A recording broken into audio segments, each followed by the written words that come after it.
Emmanuel Macron has been accused of turning Brexit fishing negotiations toxic as he tries to cling onto his presidency in France. The National Federation of Fishing Organization CEO Boris argued during the Brexit talks the EU quickly politicized the fishing issue.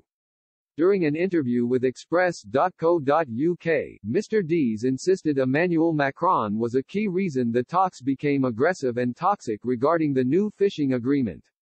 The fishing expert claimed this stance was adopted to reinforce Emmanuel Macron's competency as president in spite of growing support for National Rally leader Marine Le Pen.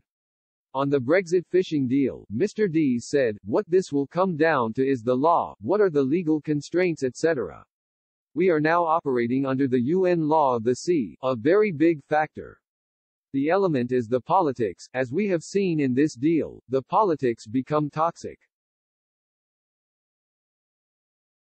Fishing becomes a highly politicized issue within the UK and EU. President Emmanuel Macron's presidential hopes were a major factor in the stance taken by the EU in the negotiations.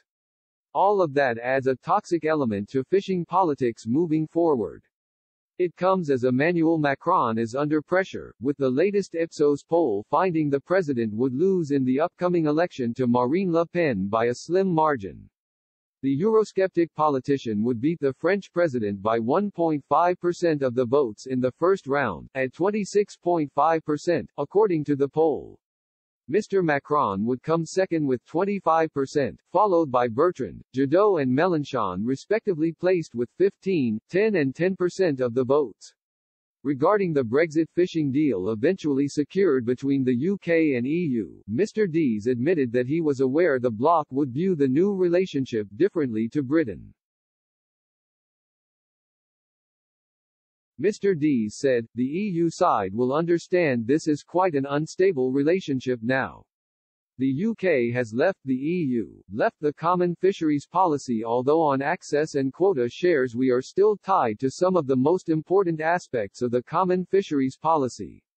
I think that from the EU side they will see it in very different terms.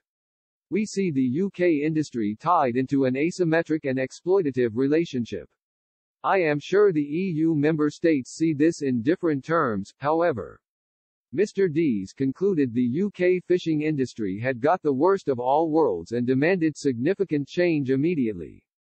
Mr. Dees said, "We have now got the worst of all worlds. We have obstacles at the border in terms of getting a perishable commodity quickly to the customers in the EU. British fishermen across the country have angrily attacked Boris Johnson's fishing deal and argued for greater control. As the deal currently stands, the UK and EU will renegotiate fishing terms in 2026 as the next 5 years will act as a transitional period.